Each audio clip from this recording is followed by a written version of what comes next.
Okey, kita pergi pada bab yang keempat. Baik. Bab yang keempat ialah bab yang paling penting, iaitu dipanggil dapatan kajian ni. Jadi dapatan kajian ialah di mana kita nak menjawab dalam bab satu tadi persoalan kajian. Ingat lagi bab satu ada berapa persoalan kajian? Ada berapa? Ada 5. Ada berapa? Ada 5. Ada 5 persoalan kajian. Apakah sejarah COVID-19, apakah dia punya bahaya COVID-19, apakah kesan COVID-19, apakah dia punya keberkesanan vaksin. Yang kelima, apakah dia punya herba punya ni alternatif. Itu ada 5 persoalan. So kita nak menjawab dalam semua tu dalam bab 4. Ingat ya, dalam bab 4 ni kita kena ulas setiap persoalan 5 tu kita kena jawab. Okey, jadi bab contohnya 4.1 hasil tinjauan pemerhatian di lapangan. Kita tulislah. Pada tarikh sekian saya telah meninjau ke hospital Sungai Buloh di buat sekian. Saya melihat apa yang saya lihat, orang-orang yang sakit corona ini tidak dapat mereka di karantin, orang-orang yang ahli keluarga semua jiran tetangga tak boleh masuk, tak boleh tengok.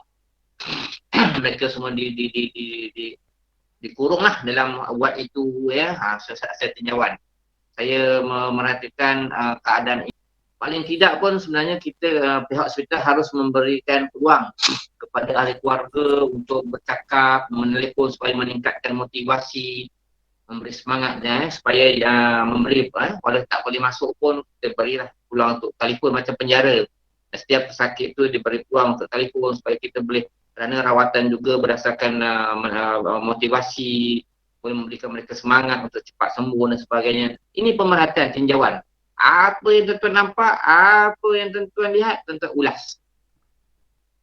Saya dapati orang yang gini. Ni, okay. Itu hasil tinjauan pemerhatian di lapangan. Itu kalau kajian pasal COVID lah, kalau tuan-tuan buat tinjauan pemerhatian di lapangan tentang kesan tentang orang yang kahwin 4. Orang yang kahwin 4 ni bergaduh tak bergaduh, berparang tak berparang. Tuan-tuan pergi tengok. Daripada pemerhatian saya, orang yang kahwin 4 ni berperang, bergaduh. Setiap hari ada pinggan pecah. Kita lah. Itu hasil tinjauan pemerhatian di lapangan. Boleh faham? Faham. Boleh faham? InsyaAllah. Suara lelaki ada tak? Saya tak dengar. Perempuan dia. Faham? Ada. Faham, Ustaz. Okey. Jadi itu hasil tinjauan tu. Okey. Jadi kalau dalam kaitan tajuk kita tadi tentang COVID-19, kita ceritalah pasal tinjauan, kita lihat orang COVID-19. Apa yang saya lihat, jiran saya yang COVID-19, dia makan herba-herba, dia tak nak pergi hospital, dia makan herba-herba habatus sauda, dia minum lemon panas, saya lihat dia semakin sembuh. Saya tengok dia semakin pulih. Saya bandingkan dua orang pesakit, satu lagi yang masuk hospital, saya dapati dia terus meninggal dia bagi saluran pernafasan, yang seorang lagi yang bertahan tak nak pergi hospital menggunakan herba-herba, saya dapati dia semakin pulih. Kita kaitkan dengan tajuk kita sebaratan herba. Ataupun kita kata orang yang saya dapati di hospital mereka makin baik. Mereka makin baik kerana mereka makan antibiotik dan sebagainya. Dan yang herba pun makin baik. Jadi rawatan hospital pun bagus, rawatan yang secara herba pun bagus. Apa yang saya lihat, kedua-dua jiran saya yang kena COVID-19 ni, dua-duanya baik. Bermakna ini membuktikan bahawa rawatan moden pun bagus, rawatan herba pun juga bagus. Itu tinjauan apa yang kita nampak. Okay? Boleh faham tak? InsyaAllah. InsyaAllah. Faham. Okey, 4.2 hasil dapatan temu bual tentang kajian. Dia temu bual tentang kajian, kita tanya. Okey, temu bual kita berdasarkan 5 soalan tadi. Pertama tentang kita tanyalah orang yang sakit tadi.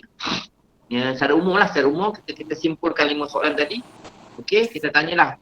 Untuk temu bual ni saya telah bertanya kepada lebih kurang 10 orang. Okey, saya telah bertanya kepada 10 orang pesakit, saya telah bertanya kepada 5 orang pesakit tentang soalan yang sama. Yang pertama saya tanya bagaimanakah dia mendapat penyakit, macam mana tanda-tanda dia dapat sakit. Okey, yang A kata saya mula saya rasa demam, saya rasa batuk. Okey, soalan yang dituju yang kepada orang yang kedua, soalan yang sama, bagaimana kamu mendapat pesakit ni, kamu tahu. Yang kedua kata saya kontak rapat, mula saya dapat kontak rapat, lepas tu saya pun jadi ni. Soalan yang sama pada orang yang ketiga. Bagaimana kamu mendapat penyakit ni? Saya adalah misi saya merawat orang, tapi akhirnya saya pun kena berjangkitan. Jadi soalan yang sama. Jadi hasil dapatan temu bual kajian itu ialah kita mendapat maklumat tentang apa tadi, kita simpulkan persoalan bab 1 tadi, 5 soalan tadi, kita tanya tentang kajian, sejarah, apa semua, kesan akibat semua, kita simpulkan, kita tanya, kita reka satu soalan, kita untuk temu bual kepada 5-6 orang untuk kita dapatkan maklumat. Menjawab kepada persoalan kajian tadi pada bab 1, kita rumuskan dan kita tanya kepada 5 responden, 5 orang ataupun 10 orang responden. Sebab dalam bab 3 tadi kata 10 orang responden di daerah Kuala Lumpur. Dalam daerah Kuala Lumpur kita telah mengkaji kita responden 10 orang. Atau kita akan buat temu bual sebanyak 10 orang lah. Lepas daripada 10 orang tu baru kita nilai nanti. Kita nilai secara umumnya daripada 10 orang yang saya bertemu bual, 6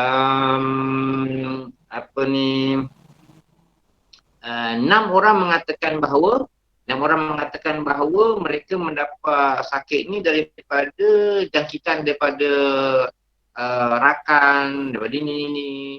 4 orang lagi mengatakan mereka memang daripada cuaca. Daripada cuaca mereka mendapat penyakit ni. Cuaca yang tak sihat, mungkin mula mungkin habuk asap dan akhirnya mereka terdedah kepada ni. Contoh, daripada 10 orang tadi kita buat kesimpulan. Soalan yang sama, 6 orang mengatakan begini, 4 orang lagi mengatakan begini. Okey, itu soalan satu. Soalan yang kedua, 4 orang kata begini. Soalan yang kedua tentang apa tadi, tentang tadi kesan dalam persoalan kajian bab 1 tentang kesan, tentang apa tadi, kesan, tentang akibat, tentang apa lagi, tentang dia punya ni semualah. Jadi kita ada sediakan 5 soalan. 5 soalan kita tanya 10 orang tu, setiap 10 orang tu kita tanya 5. Kita tanya orang A, tahukah kamu daripada manakah sejak COVID-19 ni bermula? Oh, saya tak tahulah, saya tak tahu COVID-19 ni bermula daripada manalah. Yang saya tahu COVID ni sudah ada di Malaysia. Itu orang pertama. Okey, orang yang kedua, tahukah kamu dari manakah bermula ni COVID-19? Itu menjawab soalan bab 1 tadi. Oh, saya tahu COVID-19 ni seharusnya daripada China lah. Orang yang ketiga, Aminah, tahukah kamu dari mana bermulanya COVID-19 ni? Apa yang saya tahu, kata Aminah, daripada televisyen, saya tahu COVID-19 ni bermula daripada Amerika, daripada Eropah. Itu pandangan dia. Faham tak? Jadi maksudnya 5 soalan tadi dalam bab 1 kita tanyakan kepada setiap 10 responden yang kita jumpa tadi, kerana dalam bab 3 kita tulis kita punya sasaran responden kita ialah 10 orang. Kalau tak mampu 10 orang, buatlah 5 orang. Responden kita 5 orang. Slide tak nampak, Doktor. Slide tak nampak. Tak nampak kejap Dia hilang kejap.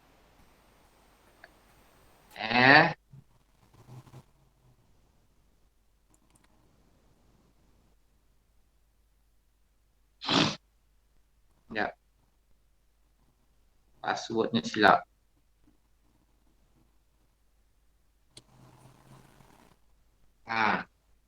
Boleh nampak? Okey, Boleh nampak? nampak. Takat tadi faham tak? Dalam 4.2 hasil dapatan temu bual. Dia faham tak? InsyaAllah. Boleh. Boleh. Jadi kita kalau kita tengok bab 1, tuan-tuan tengok bab 1, ya, persoalan kajian tadi 1/4 ada 5 soalan. Jadi 5 soalan ni kita akan tanya kepada 10 responden yang kita sasarkan. Sebab dalam bab 3 ni, kita, 3.3 sasaran kajian responden. 3/4 lokasi dan bilangan responden. Bilangan responden 10 orang. Lokasi dan sekitar kawasan Sungai Buloh. Okey, sasaran kajian ialah pesakit positif COVID-19. So dalam bab 4 ni, bila kita 4.2 hasil dapatan temubual tentang kajian, maka dia ada kaitan. Bab 4 ni berkait dengan bab 3, berkait dengan bab 1. Faham tak sekarang? Ustaz, boleh Ustaz tunjukkan bab 2 Ustaz? Bab 2. Bab 2 tu lebih kepada kajian-kajian lepas tentang COVID, nak tahu dia punya konsep-konsep, apa tu COVID, apa tu apa tu vaksin. Itu apa tu teori yang kita gunakan, lebih kurang lah. Maksud saya Ustaz boleh tunjukkan tak pasal siapa saya yang awalnya tak dapat masuk ini link kan. Boleh Ustaz tunjukkan yang bab 2 Ustaz? Sebentar dia dalam berapa saat dia. Bab 2. Okey. Bab 2. Okey. Ni bab 2 ni nanti saya akan bagi link ni. Okeylah, alhamdulillah. Baik, okey. Boleh. Okey. Saya akan bagi link ni, ni panduan ni saya akan bagi link ni dalam ni lah, dalam pengurus-pengurus saya akan bagi pengurus-pengurus, nanti minta dengan pengurus-pengurus ataupun saya akan masukkan nanti dalam grup WhatsApp convocation dan lain-lain lah. Jadi panduan ni tuan-tuan boleh ambil lah. Okey, ini bab 2, bab 2 ni bab 1. Okey, ni bab 1 ada 5. Bab 2 pun ada 5. Kalau tuan-tuan nak ambil gambar, ni ambil gambar lah, senyap gambar lah. Okey, tapi saya akan bagilah nanti. Ni bab 2, ni bab 3. Okey, ni bab 3. Okey, dan ini bab 4. Jadi maksudnya 4.2 tadi, ya, 4.2 tadi hasil dapatan temubual tadi mesti berkait dengan bab 3, mesti berkait dengan bab 2, mesti berkait dengan bab 1. Okey?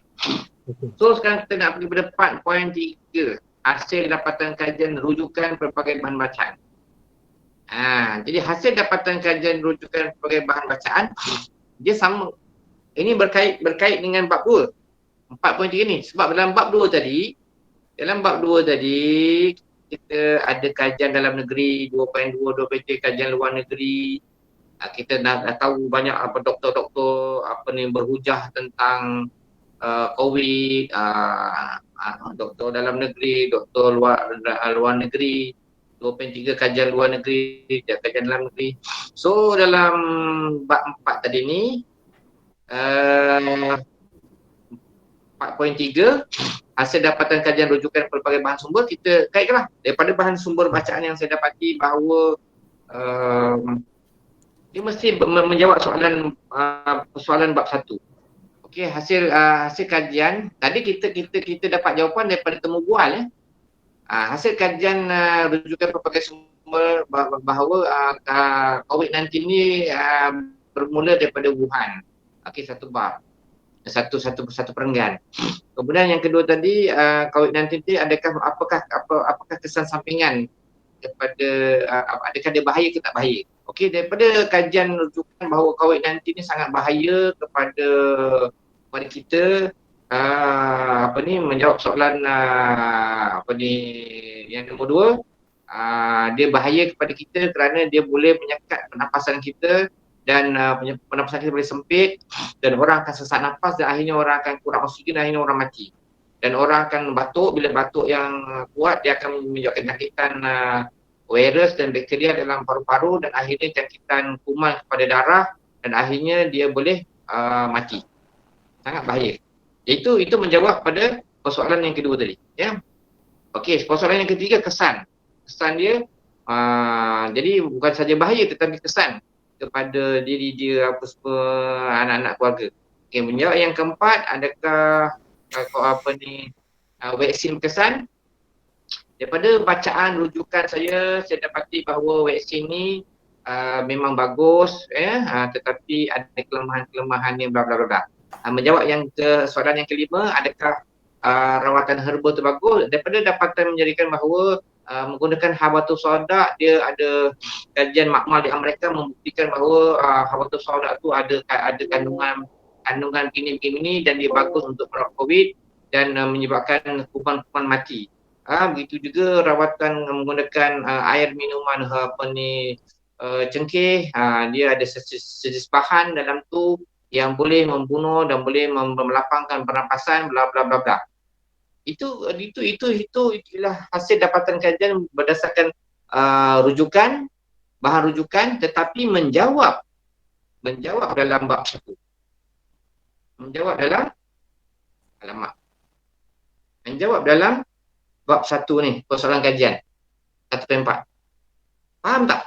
Apa-apa pun daripada 5 kita menjawab persoalan kajian tadi. Boleh faham? Boleh.